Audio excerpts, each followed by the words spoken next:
Good morning or good afternoon. It's Laura here, and I'm live today. It's another Friday, and I'm here with Your Last Resort Home Organization and Staging. And it's a beautiful day, and I'm in the conservatory here at the Irving Center at Acadia for some beautiful surroundings for our talk today. And I'm really excited about today. I have with me, this is Suzanne Stewart, and I'm going to introduce her in a second. But Suzanne she is Suzanne Feng Shui by Suzanne. Yes. Is that correct? Feng Shui by Suzanne. And we're going to be talking about spring cleaning and Feng Shui. And I'm really excited about this topic because it's something I actually really don't know anything about. Really, the only thing I think I know about Feng Shui is that you're not supposed to have anything underneath your bed, is what I've heard. Ideally. But we're not going to go there today. Or at least I'm not sure if we are or not. We will. Well, we will go there today. Okay, excellent. So I will learn some more today. So I just wanted to introduce again. I say this is Suzanne, and I'm really excited that she agreed to come on live with us today. So we're just going to jump right into our conversation, and I guess I want you to tell me about Feng Shui. How did you become interested in it? Okay. Give me your background. Well, maybe I'll just start with when I became interested in it. So when I was in my 20s, I actually realized that I had things that I was doing that most people that I knew weren't, and I wondered why that was, why I felt the way I did. And it wasn't, shortly after that I found out about Feng Shui. I didn't know what that was. I looked into it, and then I realized that explained a lot of what I was feeling and why I did the things I did. So you were just natural, you had that natural tendency already in you. Yes. So it was something I thought, no, I want to follow through with this. I want to learn more about it. So I did a lot of reading and research into it, but there were no courses available, even though for many years I tried to find some training or courses within Nova Scotia or the Atlantic provinces, and I couldn't.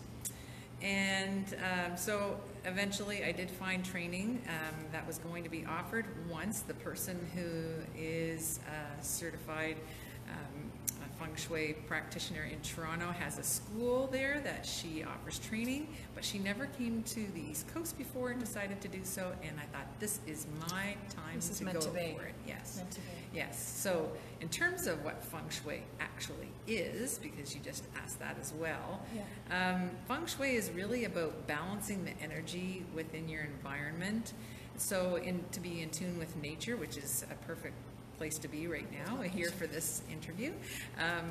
So it's about making sure that everything works harmoniously with each other. So it's about the way energy works in nature, in your environment, within your home as well, your office, and so on, and making sure it continues to flow smoothly through those environments. Okay. So where does the concept of Feng Shui come from? So it comes from China. It's an ancient practice. It's over 5,000 years old. So how it happened to come about, where there was people that realized that when they did things a certain way, they got certain results, or things seemed to result from moving things or doing things in a certain way. So they became Feng Shui masters, and only the emperors or the elite in China were permitted to have those masters do any work for them. The common people weren't permitted to do that. But then eventually those masters decided to work with the common people, and then here we are today.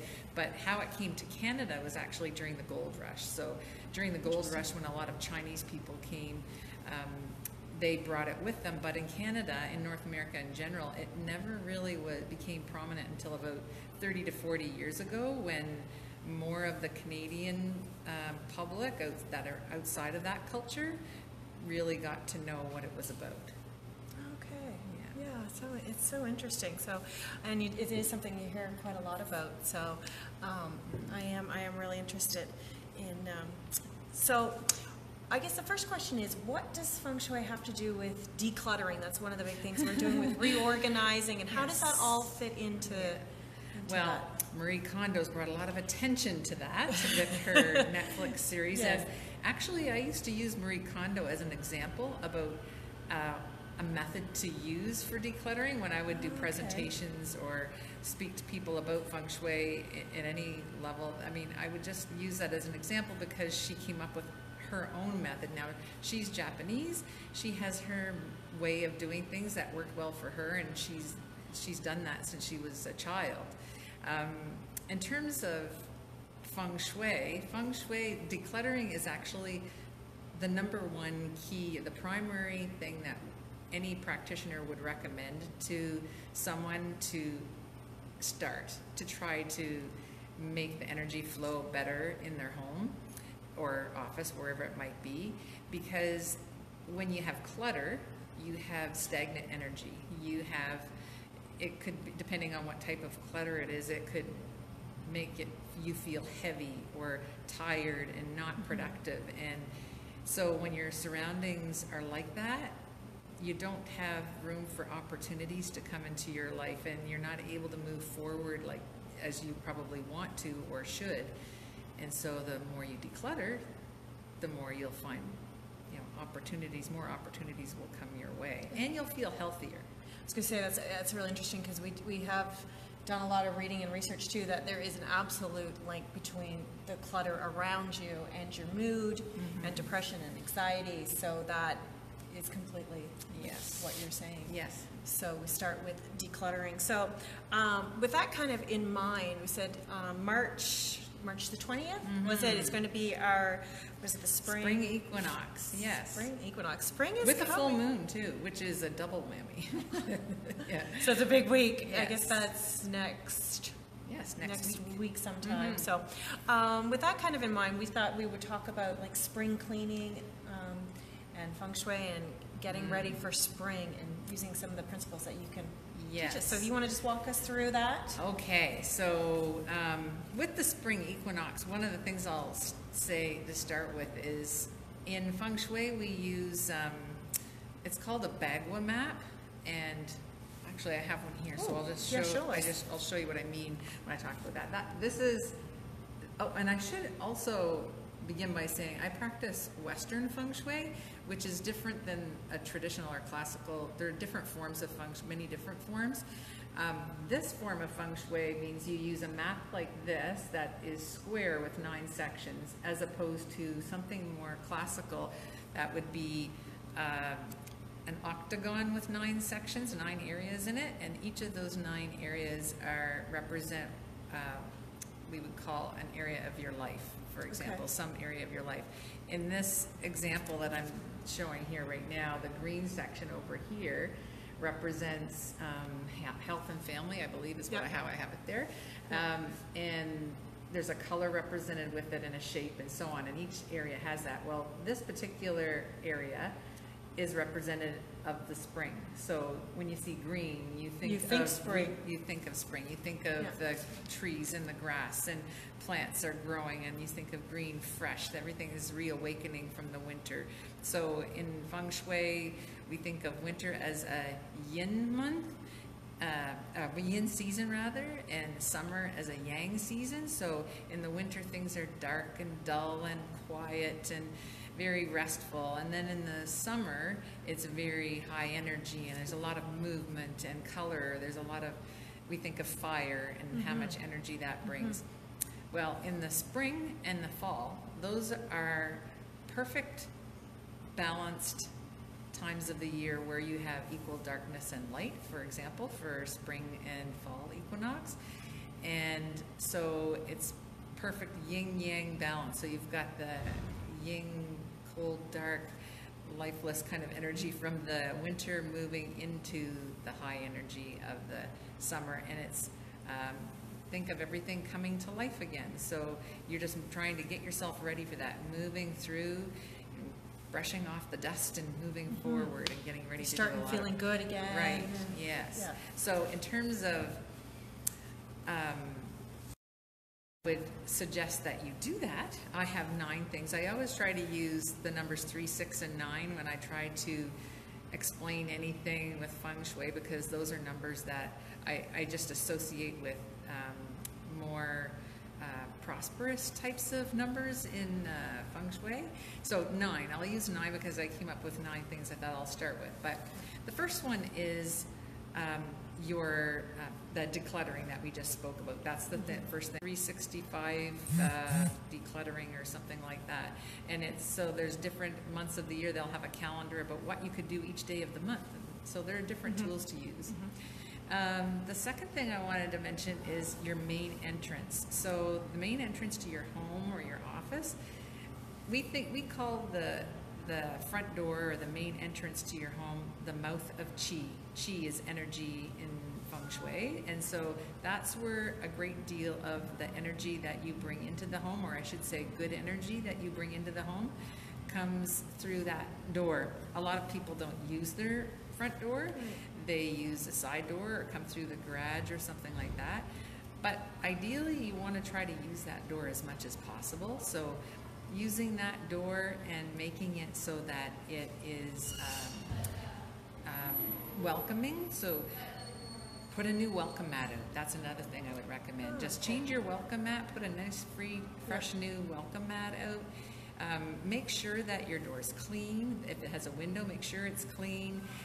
Make sure too that the door will open at least 90 degrees, if not completely full, because in Feng Shui, if you have something blocking the door like that, you will not be able to have all the good energy come into your space like that you should be able to do. So you never want anything to prohibit you from gathering all that good energy. So those are a few ideas I would suggest. I mean, when the weather warms up, think of some plants you can put outside your front door, like perhaps symmetrically put some plants there. Also with your main entrance, the element in Chinese culture is water. So if you have a pitcher of water that you want to put in your main entrance maybe, or a water fountain if your entrance would accommodate something like that.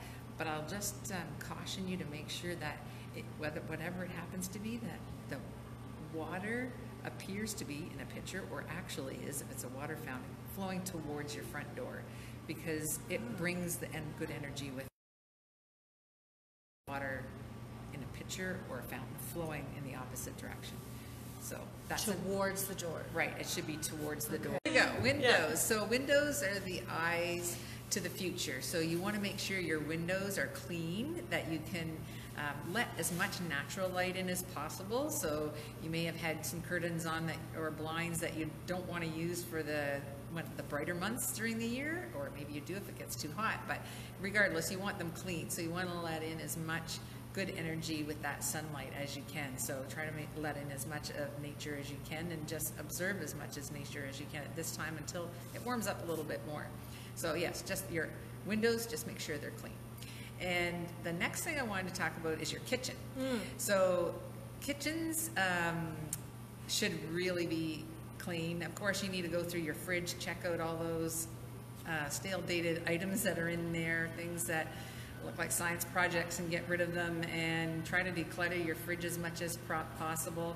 And again, every time you do these decluttering things, it's just allowing you to bring in new, better things into your life. So think of perishable goods that you want to put in there, that you probably are going to be able to do that when you clear some room, make room for those things. Also do the same with your cupboards. If you have some small appliances you haven't used in 6 months to a year, you may want to reconsider, do I need to keep those? You know, maybe you could donate them somewhere or sell them. And so yeah, but one thing I did want to really mention is the stove in your oven.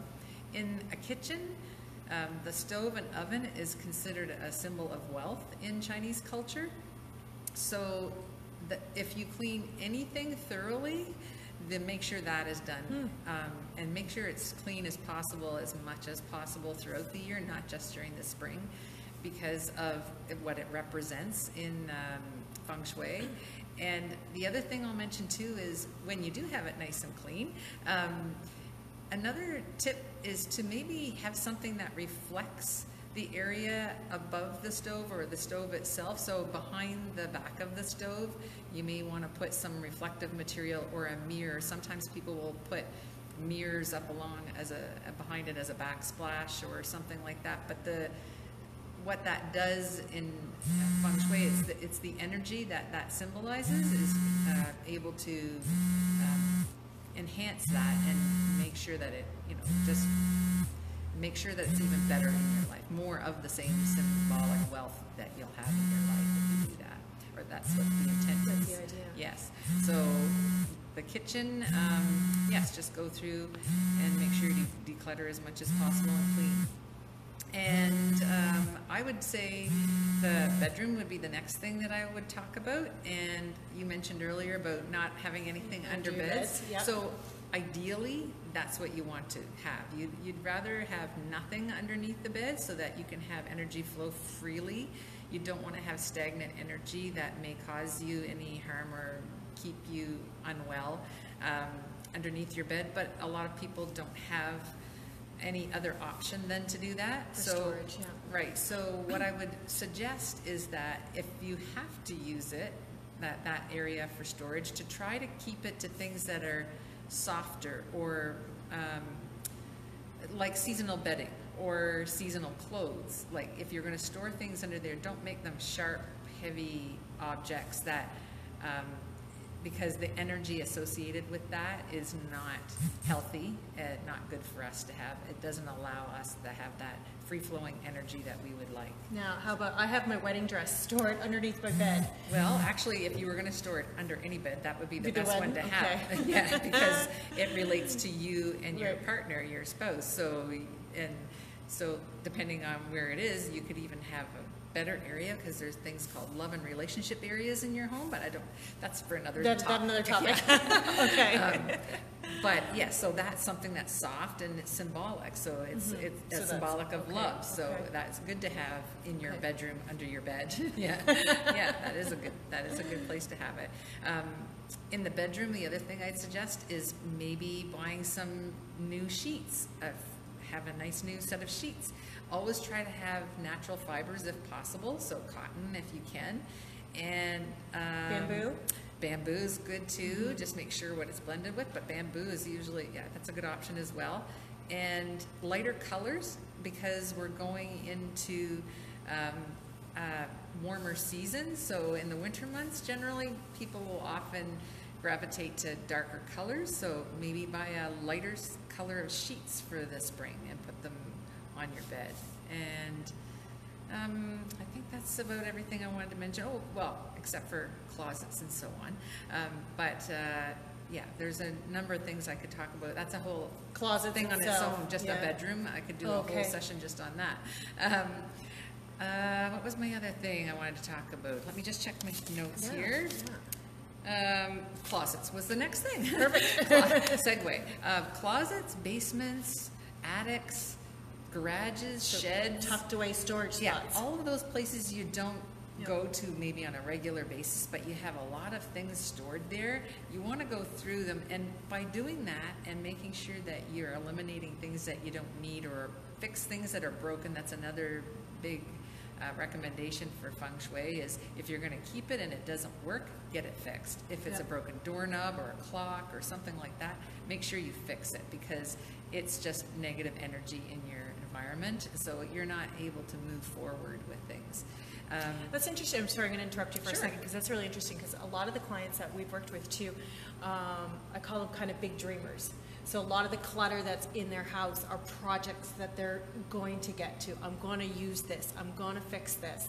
I'm going to, and their house is full of the I'm going to. So yeah, you're saying it holds you back from things that you probably want to do in your life, and if you go ahead and fix those, like tax season, I'll use that as an example. So tax season's coming up. If we get our taxes done, just submit them, then you have other things you can move on to do. But if you always have that hanging over your head, it's going to be there and it's going to be nagging negative. nagging at yes, you. It's going to prevent you from thinking more positively and being a healthier you.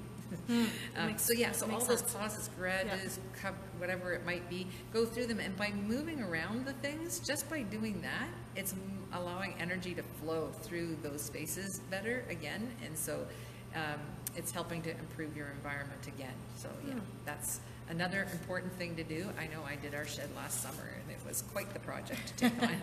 But it feels good when it's done, yes. right? Oh yes, really good. Yeah. I wanted to talk about plants as well. So plants, all year long, for example, we should have plants in our home. There are big people that will say, well, they don't have a green thumb. They'll kill a plant if they have it in their home. But in terms of symbolism, you could use artificial plants. But if you want to actually improve the health in your environment, you can bring in plants to detoxify your environment. And there are many plants, and you can find them online. You can look them up and find them. But some of that I'll mention will be peace lily, English ivy, rubber plants, Boston ferns. Spider plants are a huge one. A lot of people have those, and they're really pretty easy to grow. I was going to say, I can grow the spider plants. Yeah, so those are things to do, but also consider bringing some herbs into your home, like into your kitchen, having some herbs in there, because it won't just be a plant. It may not detoxify the environment, but you can smell them and you taste them when you cook with them, so they bring you a lot of pleasure. So make sure you try to consider those as well. And you can move those outdoors and when the weather gets a little bit warmer. Yeah. So plants, that was number 7. Number 8, space clearing. And I don't just mean with a broom or a vacuum, but that's what you should be doing regardless, because you want to get all the dust out of the corners and underneath the beds and so on, and in those closets that you don't actually tend to get everything out from the bottom maybe on a regular basis. But also space clearing with regards to cleansing the space. So walking through with intention and making sure that you can repeat an intention that you have and go through your space with perhaps some white sage that you've lit that you're going to burn, or Palo Santo. It doesn't have to be smoke though. You can use sound to do that very same thing. So if you're sensitive to smoke or don't want smoke in your environment, you can be as simple as clapping your hands. You can go like this and just walk through the home in a clockwise direction, making sure that you hesitate for a moment in the corners when you're doing that, because it will allow that an opportunity for the energy to move through that, because corners really carry and maintain, or should say retain, a lot of negative energy. Because things get stuck. Right. It'll get moving around and then it'll just stay there. So when I do this kind of thing, I actually open the doors in my house and the windows in my house as much as you can stand it. If it's really cold, you may not want to do it, but I try to do that. And then just walk through the house with my burning Palo Santo, or clapping, or you can use tingsha bells, the little bells that you can ring together, or a singing bowl, something of that nature, but something with sound or smoke. And then you just move through the home with intention that you want to clean the space to bring good energy and health to everyone who lives there, and that will, I feel that it does clean the space a little bit. It makes me feel good knowing that I've done that. Yeah. Yes. Yeah. So that's the 8th thing. And the last thing that I wanted to mention in terms of a spring cleaning tip is not just for your environment, but it's you in your environment. It's a personal treatment. Making sure that you perhaps look at what it is that you do or don't do, perhaps in terms of keeping your own health and your own energy moving. So it might be, do you meditate? Do you practice yoga? Do you go and have Reiki treatments, for example? All of those things help to keep the energy moving through your body. Maybe it's as simple as taking an Epsom salts bath with some essential oils in it that will help release toxins from your body. Just be cautious if you have high blood pressure or heart disease or anything like that. Make sure you check with someone to make sure that it's okay for you to do that, and drink lots of water while you're doing that kind of thing. But things like that will really help improve your own personal energy, make you feel better, and then you're able to share that with the best you with other people. That's huge. Yeah, to be able to take care of yourself. Yes, so you have to, yes, it's not just taking care of everybody else. You need to take time out for yourself. That's really interesting too. I didn't realize that was a part of well, the principles. It's all related to nature and energy, and if our own energy is not well, we can't be so in Feng Shui, which I didn't actually mention at the very beginning, but there are 3 basic principles in Feng Shui relating to quantum physics, basically, and that is that everything is made up of energy. So we all have energy, and we all interact with each other. So we have energy that we share between us, and also the energy is changing all the time. So we are changing all the time. So energy is what makes up who we are and how we interact with people. So we need, in order for us to be beneficial to other people, we need to try to be the best that we can as well. I really like that. I really like that. It's really important. So with you, you have a Facebook page. Do you want to tell people, like, and do you help clients and work with people on Feng Shui? How does all that work?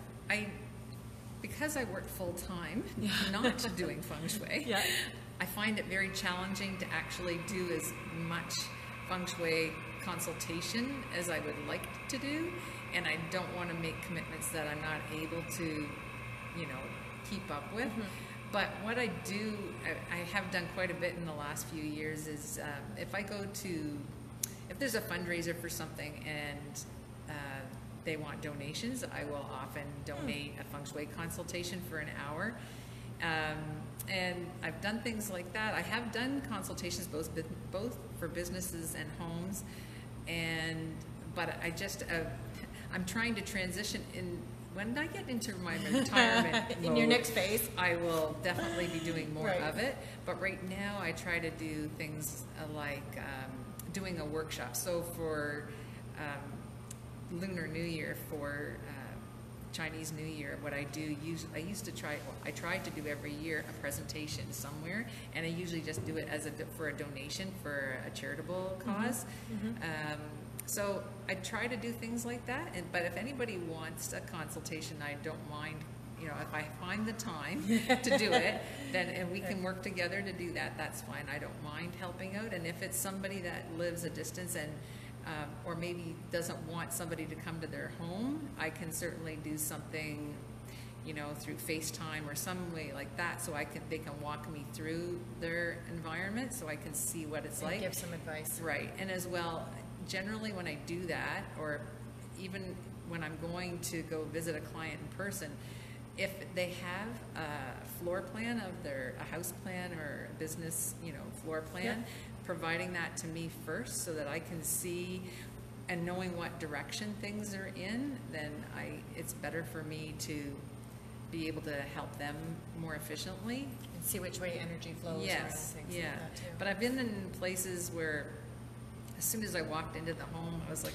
oh my goodness, I just wish I could tell them this, but I don't want to. Like, I just want to, because there are obvious things that block energy. Like, as soon as I walk in a room, if I see something in a certain way, it stops me, and I just don't feel like I can move forward in that space. I have to find another route to get where I want to go.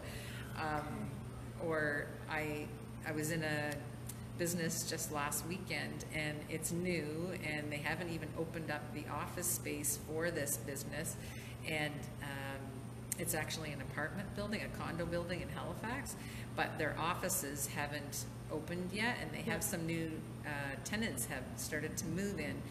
But as soon as I went into the new office space, I went, oh, you should have a plant here, you should do this here. Yeah, you need this color around here, because it was all white. Everything was white, and it was nice. But and a fresh palette to work with. Yeah. But I try to think of it as the person coming into that business. What do I want to see? What do I think would make other people feel better when they walk into that space and make them feel welcome? So, yes, yeah. So, but I can be reached through Facebook at Feng Shui by Suzanne. And you've got lots of great tips on your Facebook page too. I know. Following. Yeah, I follow so many people, and I know other practitioners. So if I see things that they've posted, and I think that they'd be beneficial to some people that follow me, then I share that. And so Facebook, and I do try to post things occasionally on Twitter, but that's not I just have a hard enough time keeping up with the Facebook page right now. Yeah, just stick to the one then. Yes. But yeah, so, and Suzanne's page is going to be tagged in the post as well, so you can follow her there as well and get some more great information, or contact her if you have any questions and things like that. So thank you so much. Was there any final thoughts or words. We covered a lot today. One thing I will mention, because spring equinox is next week and it's a full moon, Yeah. that generally with new moons, which would have happened March 6th, I believe it was, that you try to prepare, you set intentions on the new moon, and at the full moon point, you look back and reflect, did I accomplish what am I moving forward the way I hope to be moving? So on March 6th, it actually opened up the Pisces, of course, and what that means is it's for health and well-being. So obviously a lot of the things I spoke about were health and well-being related. So you certainly want to do that. So if people did set intentions at that time, they could reflect next week on that. But what I would suggest, given that the point we're at now, is next week with the full moon, clean your space over the next few weeks that follow the spring equinox. Do as much as you can. Don't do things in a hurry and without regard to what you might be affecting, because you may do something that might not be appropriate. Or don't just clean a space and make a room a mess because you want this space clean, because you're not helping the other space. You really have to put the thought into it when you're doing it. Take the time to do it properly, and then in a few weeks when the new moon comes around, you can set your intentions for the next few weeks with knowing that you've taken the time to improve your environment and your own well-being over the last couple of weeks, hopefully. And reflect on that. That's interesting. Yes. Yeah. Wow. Great. So lots to think about coming up with the spring, and good time to. We always think about spring cleaning anyway, so Yes. this all is a perfect fit, and some really good principles to take into consideration when doing that. So thank you so much for coming on with us, and sorry for the technological difficulties. And but I know I certainly learned a lot, and interested in learning even more. So maybe we'll have some more discussions in the future too about different topics too. So so thank you very much for tuning in to the video series here. And so again, I'm Laura from Your Last Resort Home Organization and Staging. So if you do need help with the decluttering phase or anything like that, we're always willing to come in and give you a hand, give you some suggestions on how to declutter and downsize your things as well. And we can be found at yourlastresort.ca. And next week is March break, so we may be taking a break with March break as well from our video series. But we will be back again after that with some more organization tips. So until then, thank you very much for watching, and have a great day.